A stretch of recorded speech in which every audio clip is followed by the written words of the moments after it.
vai falar de indicações patológicas da coluna lombar, sacro e cóccix, que seria a aula 12, tá? Então, que é a aula 12. Então, a gente já começa com uma coisa clara que vocês já viram muitas vezes, né? Uma coisa clássica, que é a escoliose. Então, gente, no quarto módulo eu perguntava o que era escoliose em prova e os alunos meio que se enrolavam ainda. Então, é uma curvatura lateral da coluna, né? Pode vir associada com uma rotação da vértebra, mas não pense em rotação da vértebra. Eu vou explicar para vocês isso aí melhor. E o que eu quero? O lado que a curva está é o lado que a escoliose vai ser denominada. Então, se a curva está apontando para a direita, né? A gente vai considerar que é uma escoliose à direita. Se a curva está para a esquerda, a gente vai considerar que é uma curva à esquerda. Então, assim que o celular decidir fazer a gentileza aqui de mudar o slide, a gente vai achar a escoliose dessa menina aí. Raio-X, principal incidência, PA e AP, né? Geralmente póstero anterior ou antero posterior. Geralmente alguns usam falar, pedir o escapular também, né? Que é para tirar as escápulas da frente, tá certo?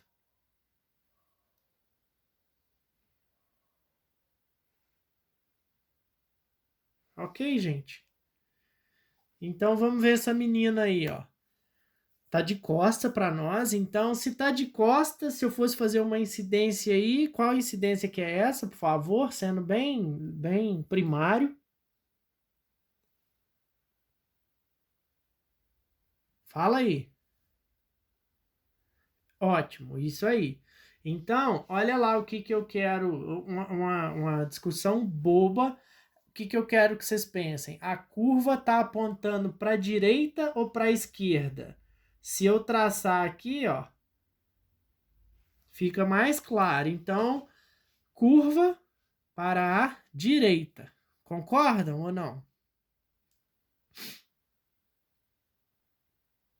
Sim, então, lembrando que se essa menina virar de frente para nós aqui, a curva vai continuar para a direita. Então, não se esqueçam, quando você olhar um raio-x, não esqueçam de entender se a pessoa está em AP ou PA, senão o diagnóstico sai errado, tá? Então, aí vem aquelas definições de escoliose. O lado para qual encontra-se a convexidade. Então, vocês acham o que ficar melhor para vocês. Convexidade seria o tipo o fundo da colher, né? A gente pensar que a colher vai ter um fundo e aí a gente vai pensar que assim, ó, que esse fundinho aqui é a parte convexa. Alguém tem dúvida, gente, de definir escoliose? Que vocês já estão rodados para não saberem, tá? Dúvidas? Não, né? Então, vamos lá. Essa escoliose aí, tenta definir para mim. Mesma história. Aí eu vou fazer chamar a atenção de vocês. A marcação tá aqui em cima, ó. A marcação tá à nossa direita. Então indica que o raio-x aí tá em PA. Concordam?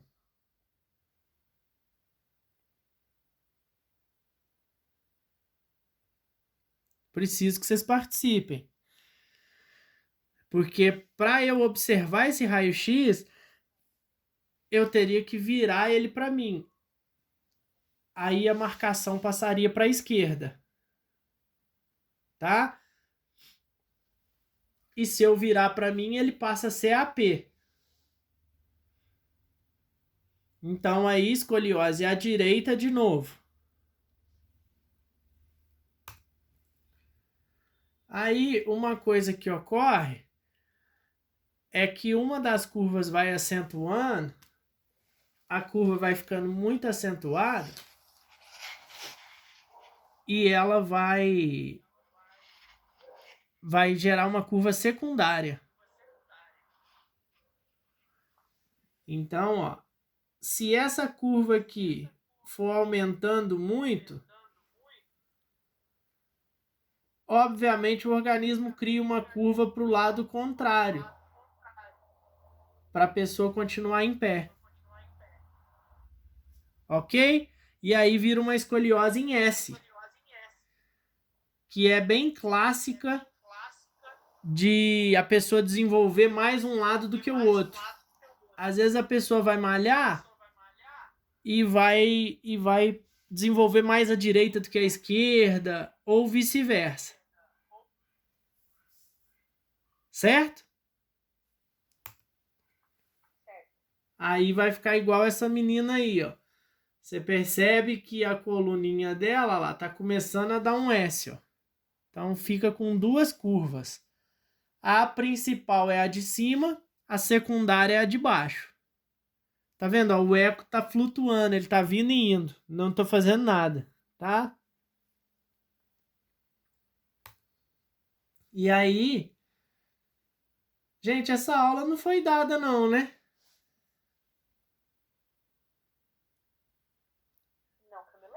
É porque tá tudo tão recente para mim, é porque tá voando mesmo.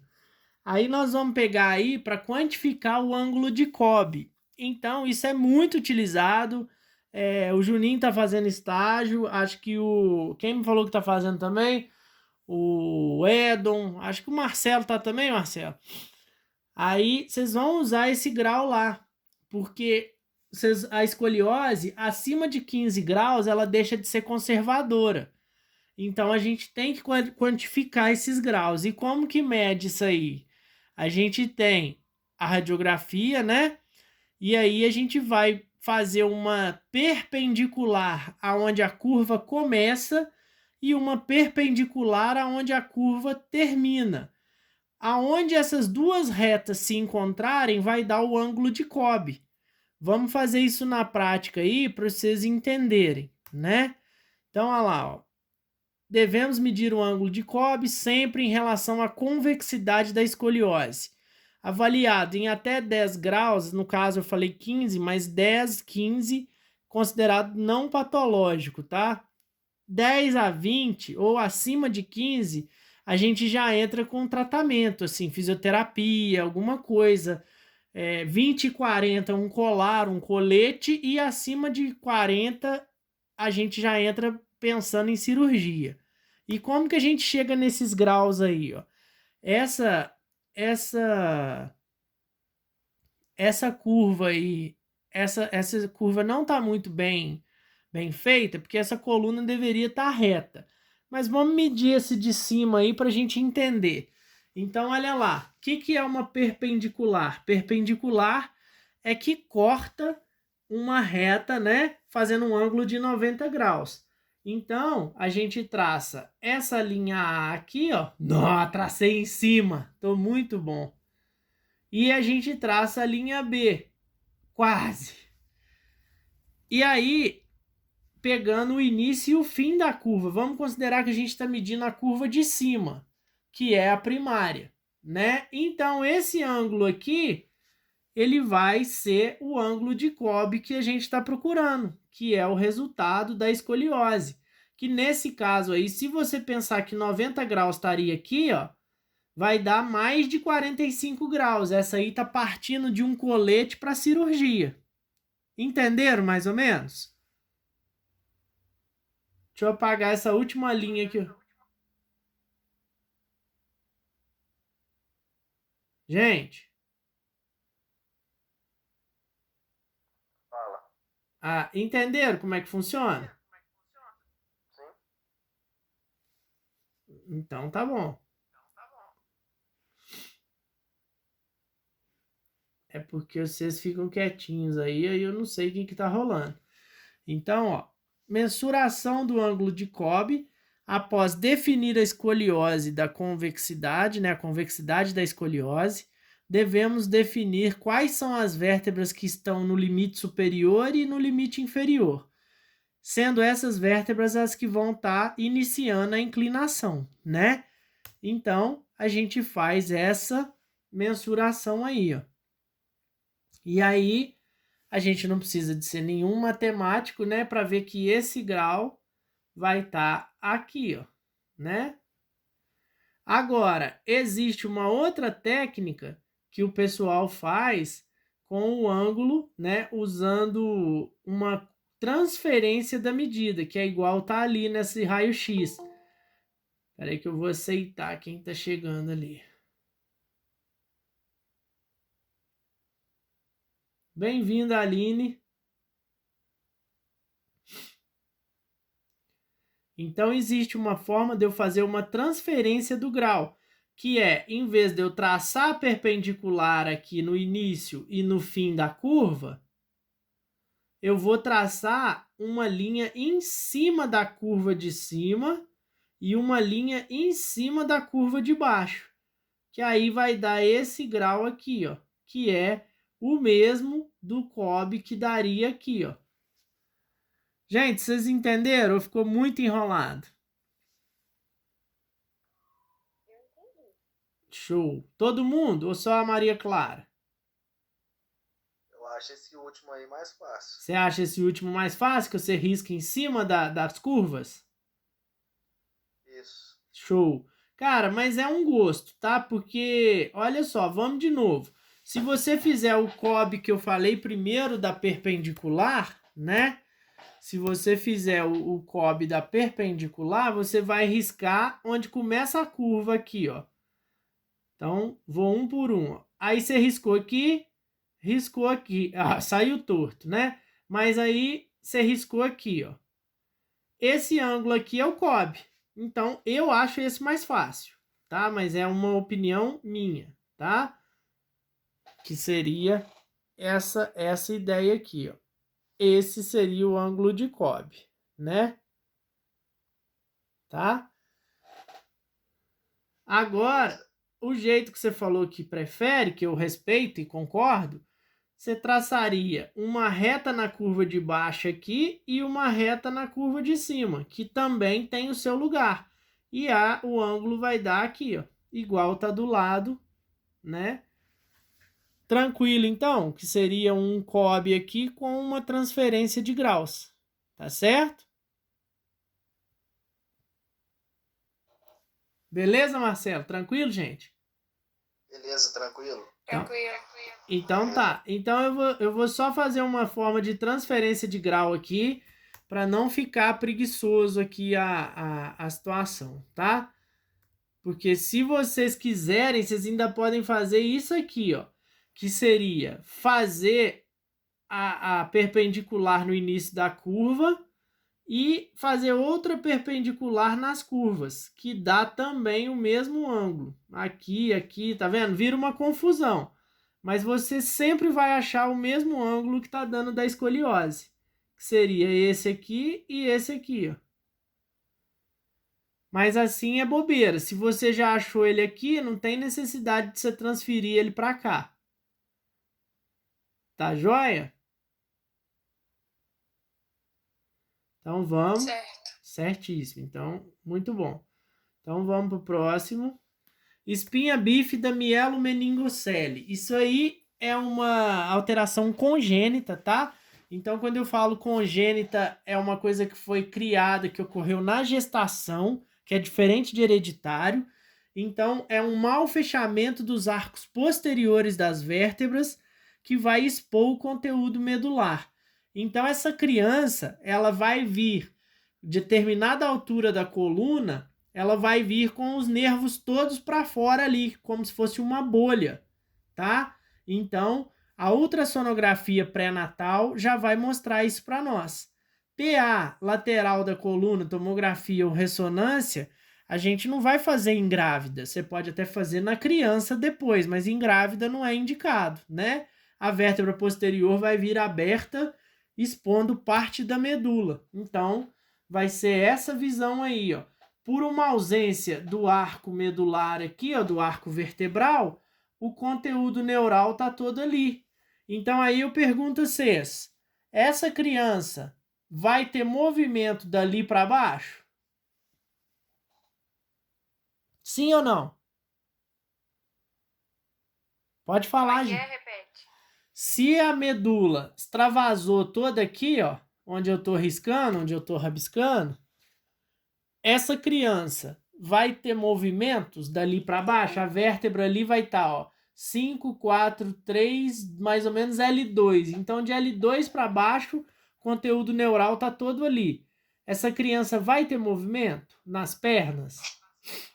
Não. Não, beleza. Muito bom. É isso aí. Bem-vindo, Léo.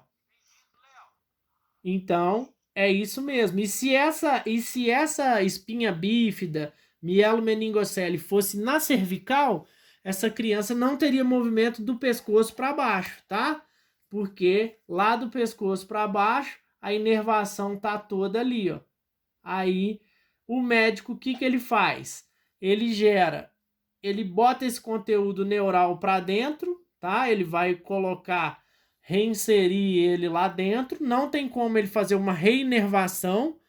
E aí ele vai fazer uma fusão vertebral aqui. Ele vai colar uma vértebra na outra, para que não ocorra. E essa criança provavelmente vai ter a limitação da altura da lesão para baixo. Tá certo? Gente, essa imagem é meio feia, tá? Vocês desculpem, mas é isso que ocorre. Nesse caso aí foi ao óbito. Então, aqui extravasaria todo o conteúdo medular. Só que eu quero que vocês prestem atenção aqui, ó, no ultrassom. No ultrassom você vê claramente que a criança tem uma bolinha lá nas costas, tá vendo? Então, no ultrassom pré-natal, tá? Infelizmente, você já vê que vai vir uma mielomeningocele ali. Não dá para precisar direitinho aonde vai ser, mas em alguma na localização ali você vai ter noção que é na lombar. Tá certo, gente? Certo. Então vamos. Espondilite anquilosante, tá aí de novo. Aí eu já cobro de vocês que vocês já tem que saber que a gente já falou na última aula. Calcificação extensa do ligamento longitudinal da coluna. Posso passar correndo, que é o famoso coluna de bambu, né? Então, olha lá, o ligamento aqui ele vai se calcificando. Então, ele fica parecendo que é uma coisa só. Então, a pessoa que trabalha pegando peso, carregando cargas, né? Que fica sentado ou com peso, os ligamentos sofrem tração. Então, eles podem se calcificar e eles vão tirar o movimento aqui entre uma vértebra e outra, tá certo? Espondilólise. Espondilólise é uma aplasia, tá, gente? É um não desenvolvimento de um arco vertebral ou do encaixe. Então, essa vértebra, ela vem na pessoa, ou por uma fratura também, pode gerar uma coisa similar à espondilólise, ou pela não formação, pela aplasia, que é o não desenvolvimento. Então, essa pessoa vai vir com a vértebra solta, mais ou menos igual tá aqui, ó. Aqui tá mostrando a vértebra como se estivesse solta, partida, né? Então, o que que acontece? Isso é uma espondilólise, que quer dizer que essa vértebra não tá presa. Então, se essa pessoa fizer uma sobrecarga para frente ali, ó, essa vértebra vai andar. E se ela andar, tem uma raiz que sai aqui, ó, né? Uma raiz que sai dos forames. Então, essa pessoa corre o risco de ficar paraplégica ou tetra, dependendo da altura que for a listese. Entenderam, gente? Então, essa raiz que sai daqui, ela pode ser espremida. Se a vértebra escorregar para frente, a gente vai chamar de espondilolistese, que seria essa imagem aí, ó, que é quando ocorre o deslizamento anterior de uma vértebra. Pode ser posterior também, aí a gente chama de retrolistese, quando ela anda para trás. Ok, gente? Então eu volto na imagem aqui. Porque aqui, ó, a gente tem, olha lá comigo, ó, isso é uma ressonância. A pessoa tá de frente aí para a esquerda da tela, né? Então a pessoa tá de lado para nós, com o lado esquerdo para cá na tela. Então, vamos lá, ó. L5, L4, L3, L2. Cadê a L1? Aqui vai pular para T12. Tá vendo que tem disco, disco?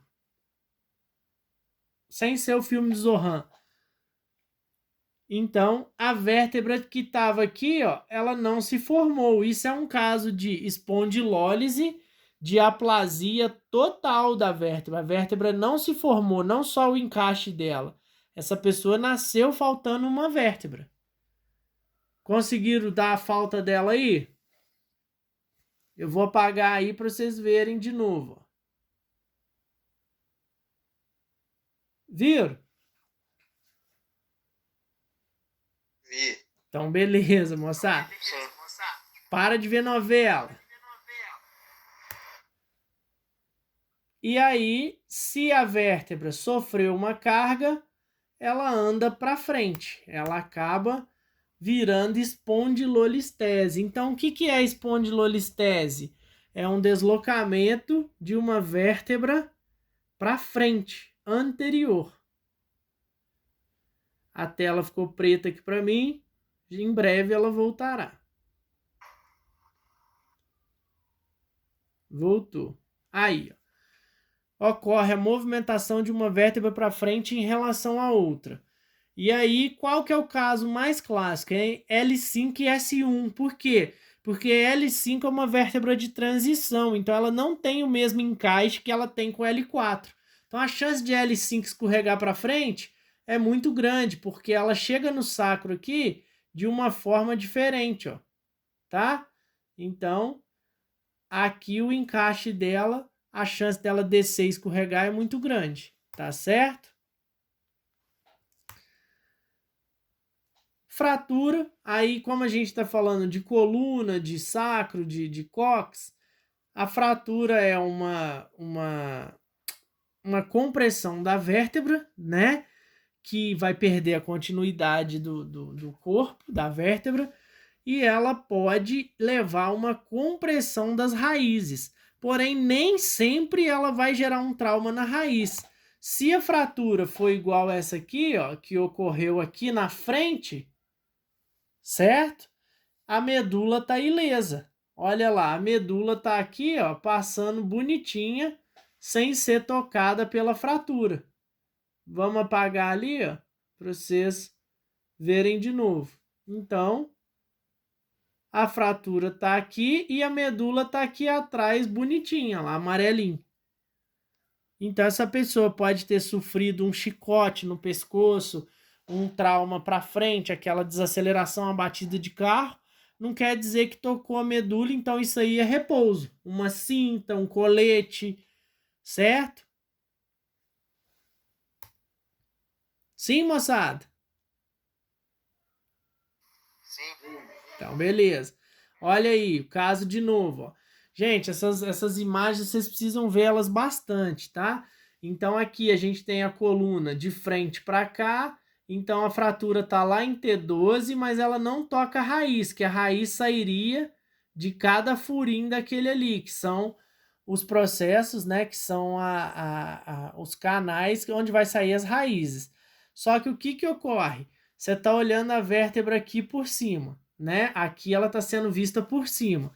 Aqui está a raiz, ó.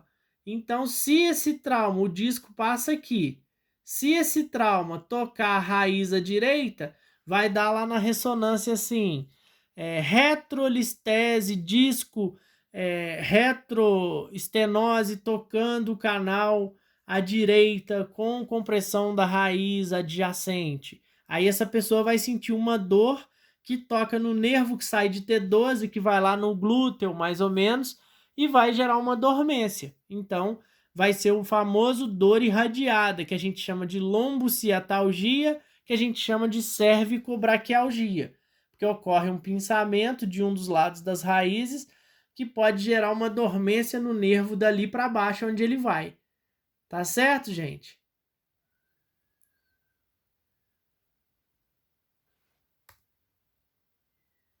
Essa fratura de chance aí, vou pedir para vocês pularem ela, porque eu tirei ela aqui e o negócio não salvou.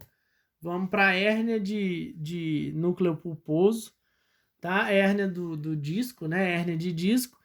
Então, ela vai ser consequência de uma sobrecarga, de você pegou peso, ou um acidente, ou um trauma, alguma coisa, gordura tá ficando muito pesado, A própria gravidez pode dar uma irritada no nervinho ciático por algum pinçamento, que aí faz o disco comprimir, certo?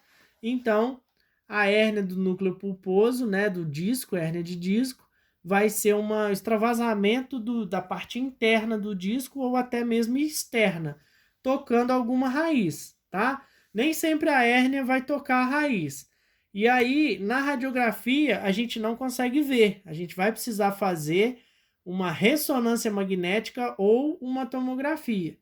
Com a visão lateral da coluna é preferível para ver na ressonância, mas aquele corte que a gente faz na ressonância, que é transversal, vê também, tá?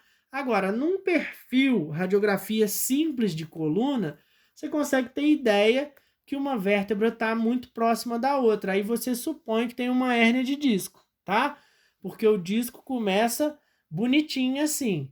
Aí você vai jogando carga nele, ele começa a ser espremido aqui, ele começa a dar esse extravasamento, certo? Então vocês estão vendo que aqui ele toca a raiz à direita, ó. Então se eu fosse dar um laudo aí, eu ia colocar assim, retro, né, disco. Bem-vindo, Marquinhos. Disco extravasado póstero mediano à direita, né? Tocando a raiz adjacente. Então essa pessoa aqui, ó, ela vai sentir muita dormência nos nervos dali para baixo, dessa, onde essa raiz vai, a dor dessa compressão vai. OK, gente?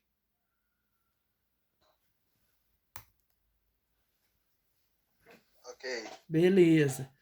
Então aqui, ó, a gente tem a vértebra perfeita, como funciona.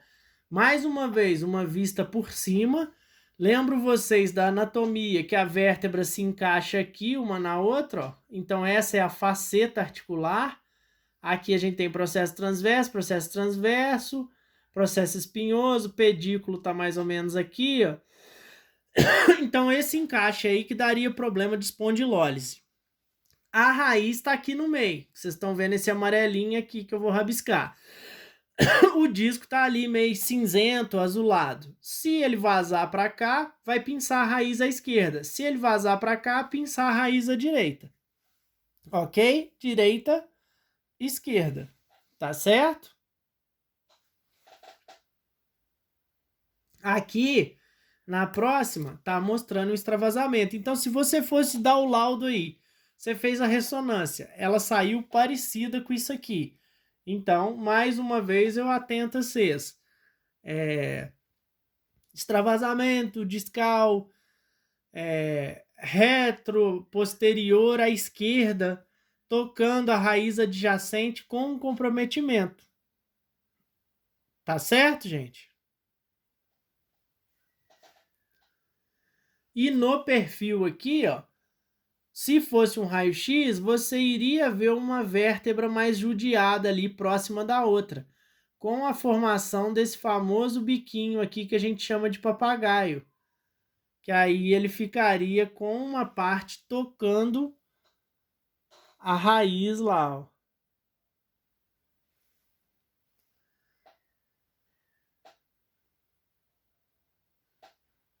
Tá certo, gente? Show. Show. Voltaram a me ver? OK?